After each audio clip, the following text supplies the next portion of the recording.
Salams from the People's Dispatch studios in New Delhi. I'm Siddhant Ani and you're watching Daily Debrief, your primer on some of the top international news stories of the day. Today we're talking Burkina Faso, we're talking about India worker strikes, we're talking about Israel and Iran, and finally a scorpion infestation in Egypt. First up, Burkina Faso's government, which is facing mounting public anger over repeated killings by Islamist militants, has extended a suspension of mobile internet services without really addressing why the shutdown was ordered in the first place. Mobile internet was cut off in the country on Saturday last week. This happened after protests mounted both against the government and the French forces in the country against the killing of 49 security personnel and 4 civilians on November 14, by forces of course linked to Al-Qaeda and ISIS. My colleague Prashant spoke earlier to human rights advocate and political and social commentator Kambale Musavuli for more details on the situation and its context.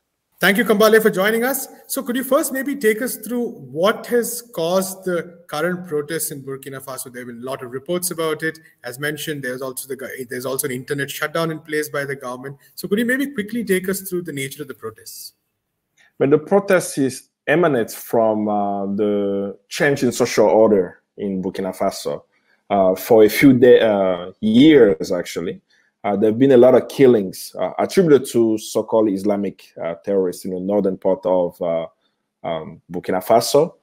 Some of the insurgents have come from Mali. Going through the discussion about where they're coming from and what is happening in the north can take us days and years to explain. But the civil unrest that has pursued in Burkina Faso has made the people angry. The state is not able to assert the control of the north.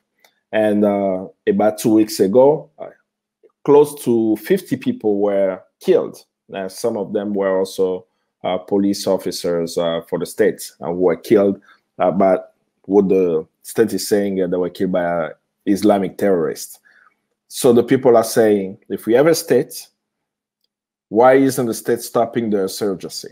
Why are they unable after all these years to stop the insurgencies?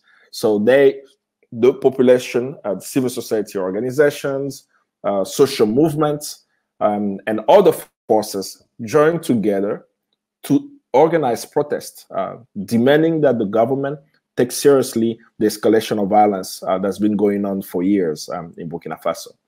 On Saturday, a French convoy, a French military convoy, I want to say Saturday, November 20th, a French military convoy was crossing Burkina Faso into a town, and the town had a protest ongoing. And this military convoy was actually crossing through Burkina Faso to go to another country. I believe they were going to Cote d'Ivoire, if I'm not mistaken. So as people saw the vehicle, these French soldiers, they stopped the vehicle from going through the city. And there was a standoff with the population and these foreign troops for hours. The French soldiers, I'm not sure if it was the French soldiers, but it's attributed to the French soldiers, sent a drone to film the protester. And one of the young men in the protest literally took a material he made as a weapon using rocks, threw a rock at the drone, and the drone fell. And that was a celebration. And when you look at actually what took place there, the anti-French sentiment that exists, it's not just in Burkina Faso, it's all across West Africa, where people are disenchanted by French power in the region. What does that mean? The currency is controlled by France. France has its military all across West Africa, using the US as its logistical partner to fly French troops across West Africa. And French companies are getting more access to the region, the uranium and the oil.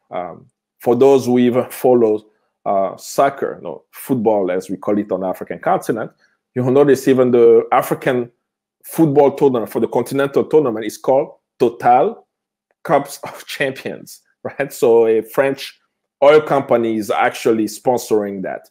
But people are quickly noticing that this is problematic. And when they saw the French soldiers, pretty much their expressor was saying that the French have no business in the city. or in Burkina Faso, given they are benefiting from the exploitation of resources there.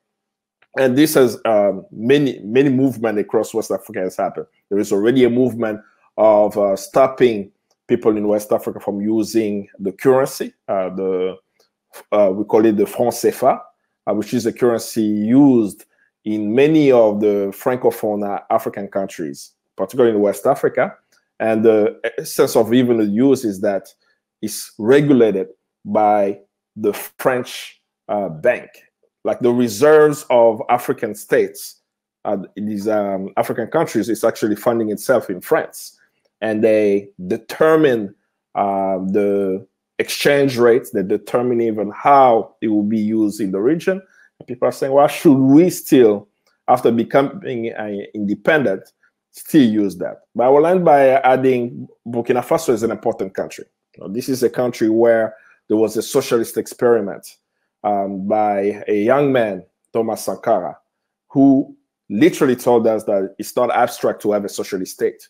It's possible to control the land. It's possible to control the resources, and had a fundamental change in the country where the women had access to power in the country, where people could wear clothes sewn and made by people from Burkina Faso and so on. But it only lasted 4 years. So seeing this now, since the death of Thomas Sankara to now, it's clear that the removal and the assassination of Thomas Sankara allow for a continuous neoliberal agenda that has deteriorated the social fabric of Burkina Faso. And the people of Burkina Faso now are demanding to the state, you have to provide security for us. If you are not, you shouldn't be in power, and we are going to express our voice in the streets. In India, over 600,000 workers went on strike in Delhi on a one-day strike to protest what trade unions are calling the brazen neglect of the working population in the city. In the recent past, the city and its neighboring areas have witnessed a rise in contractualization and fixed-term employment in jobs that are perennial in nature. This has made sure that wages remain lower than minimum required, even as prices of essential commodities are surging. 12 trade unions jointly issued the call to strike. My colleague Aditi was at multiple industrial areas in the city today and joins us now with more information from the ground. First up, Aditi, tell us what you saw and heard on the ground. Yes, so we covered between the two reporters who went from our team about 7 to 8 industrial areas where there was these protests going on. Now, this is obviously a part of this general strike that was called today by, like you mentioned, 12 trade unions. There were lakhs of workers, if we look at all the protest areas in Delhi NCR, this national capital region altogether. And what we observed was there were several men, several women, children in fact, that got their kids along. Most of these industrial areas that I personally had covered, some of which were Wazirpur industrial area, Jahangirpuri, Badli industrial area, and several others. They skipped work today. They didn't go in, and so which is what the strike was for. And now obviously it's in question whether now they're going to be asked to work further and for more hours, not paid for today. But that is something that when we spoke to the workers, they didn't seem to care about. Because of the farmers' victory that our audience may have already heard about, Narendra Modi has decided to repeal, our Prime Minister has decided to repeal the 3 laws. And that I think really sort of pushed the workers forward and gave them the sense of hope. So that is something that we did observe. It was very interesting. And what are the workers asking for really, or the trade unions asking for? So some of it you already mentioned, but maybe if we can get into a bit of detail of what they're asking for is, we can begin with, say, minimum wage. They don't get minimum wage. So what they're demanding is about 26,000 rupees, which is approximately $350, around that figure. And that is a monthly, minimum wage. Right. What they get now is for about 8 hours work daily, they get about 6 to 8,000 rupees, which is around $100, not even. So that is a big issue. They are also asked to work overtime. So that 8 hours can be, 10 can become 12, but there is barely any place gives them overtime. The second major issue which was raised today is the rising prices of essential commodities like edible oil, like cooking oil, petrol, vegetables, fruits, etc. The third was tax. So what the workers feel is that the rich aren't being taxed enough, whereas through indirect taxes, the common people, say whether it's taxes on edible oil, petrol, etc., are being taxed. Now, this is something that will obviously fall on the consumer, because when you say increase the prices of petrol, then even say to transport vegetables, fruits, the prices will increase because of the petrol, and that will obviously fall on the consumer. So that was a big issue that was troubling the workers today and has been for a while. A major issue today that was raised and has been raised in India for a long time is the issue of labour codes. So now there are 4 labour codes, which is basically a condensed, diluted version of the 44 labour laws that we used to have. Now, this has, some issues within it. Some of it, which is already something that you mentioned, is fixed term employment, which essentially means that now a labour or any worker can be hired for a fixed term, and it sort of goes into that by extension, contractual jobs, etc. Then also the working hours have now been fixed at 8 to either 12. Now earlier what used to happen, and this is interesting to know, that 8 hours, after 8 hours, if I say work for another 4, I would get, ideally should have gotten double the amount that I was getting for per hour. At the 8 hours, exactly. Now that doesn't happen, because now they've legalized 12 hours. So that's completely gone out the window. So all of the victories of that whole movement that involved bringing about an 8-hour work exactly have been all lost with the coming of the labour codes. One of the later issues is of privatization. So privatization again has become a huge issue since after our finance minister Nirmala Sitharaman had come up and announced that now they're going to be implementing something called the NMP, which is the National Monetization Pipeline, if I'm not wrong. And they are basically planning essentially to sell public sector undertakings to private businessmen and corporates within or say outside of India.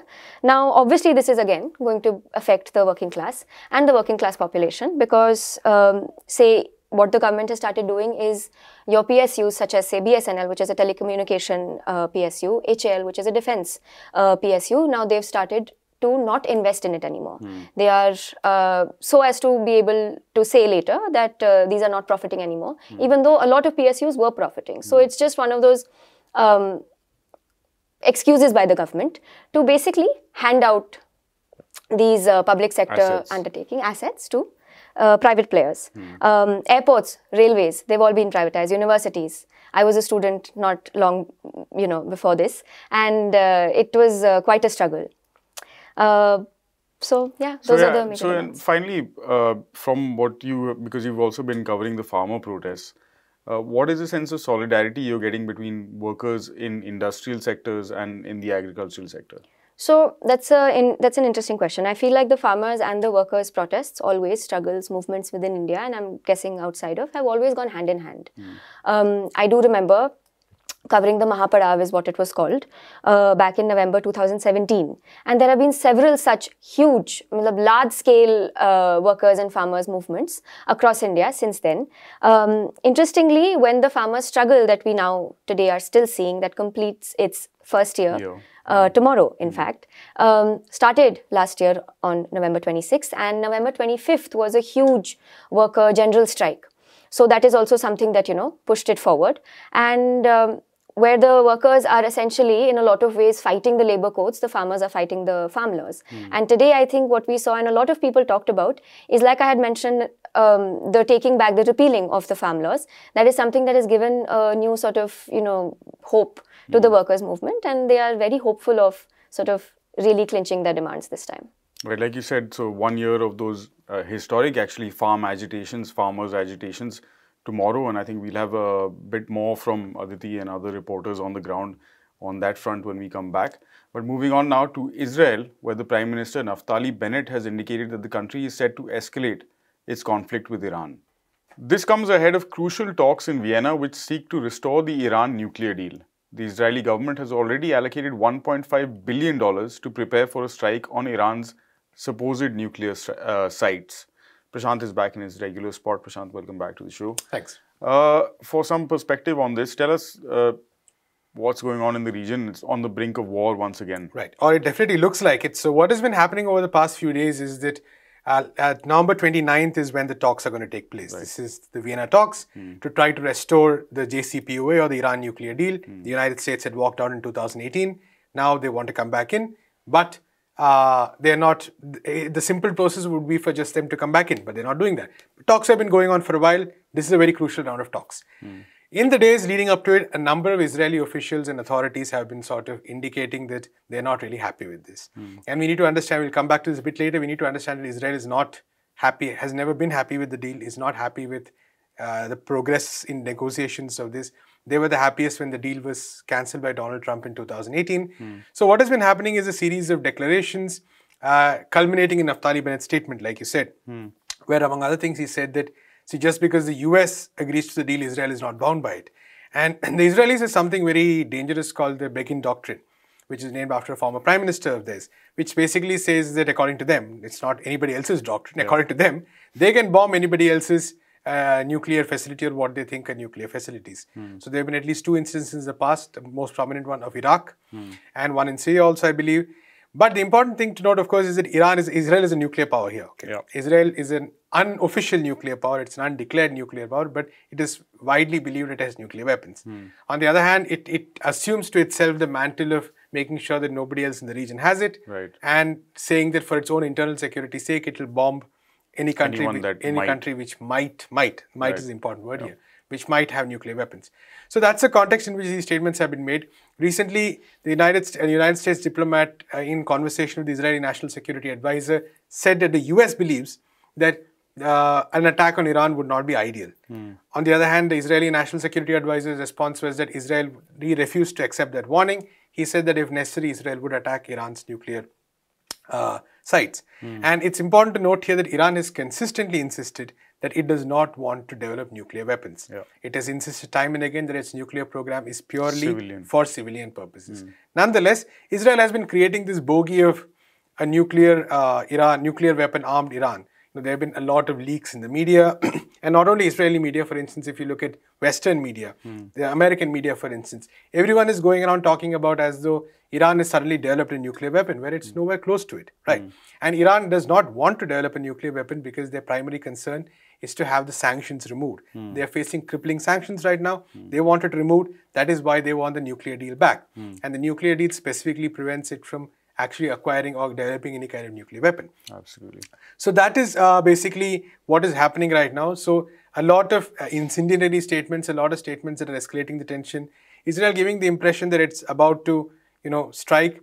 It does seem that the major part of this strategy is basically to try to derail the talks as much as possible.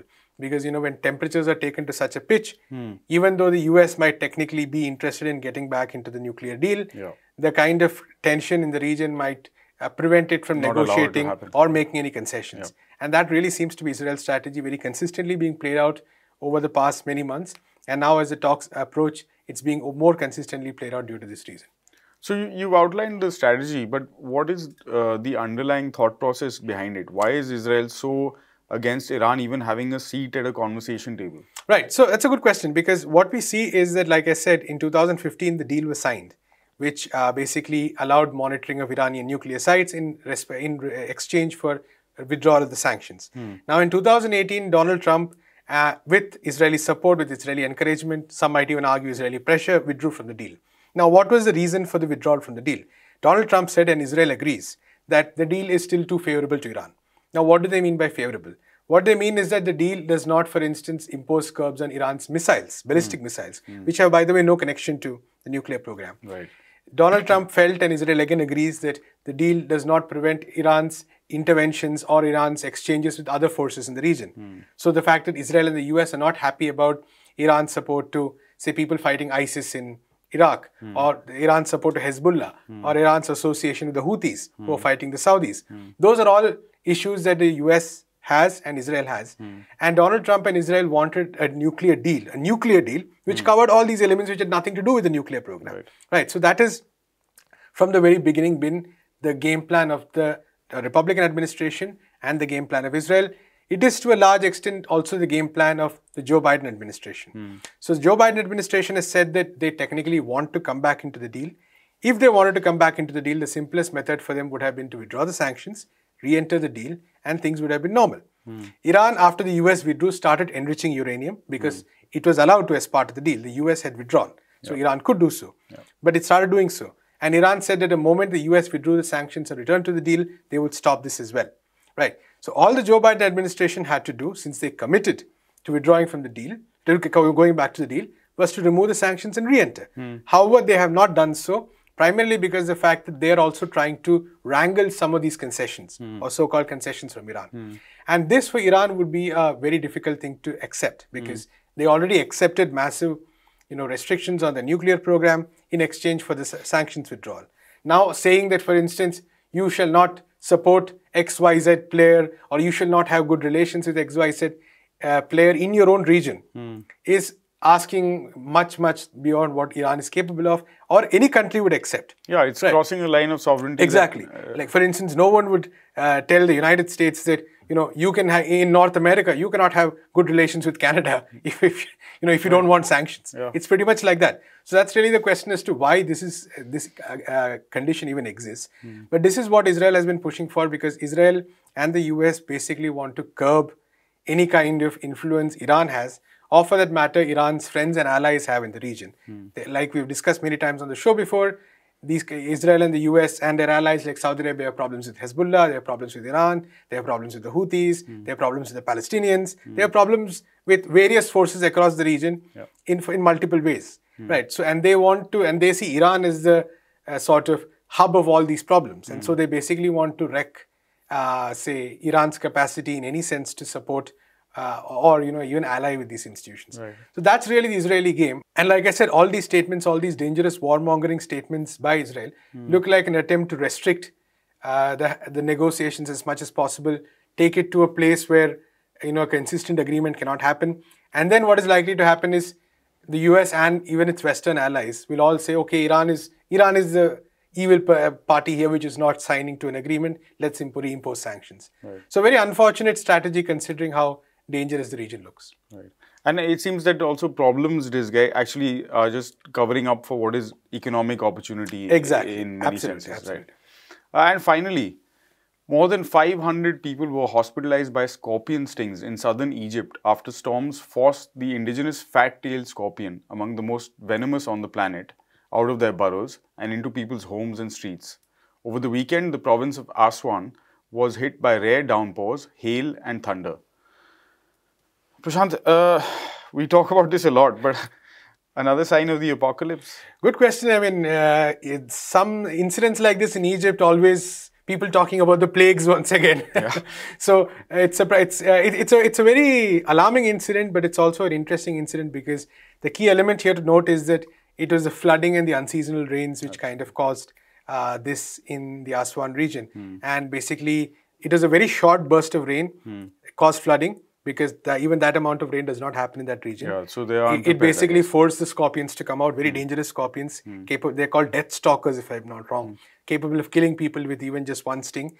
Luckily, nobody died. 500 people, bitten, many of them treated with anti-venom medication, which thankfully was in enough supply.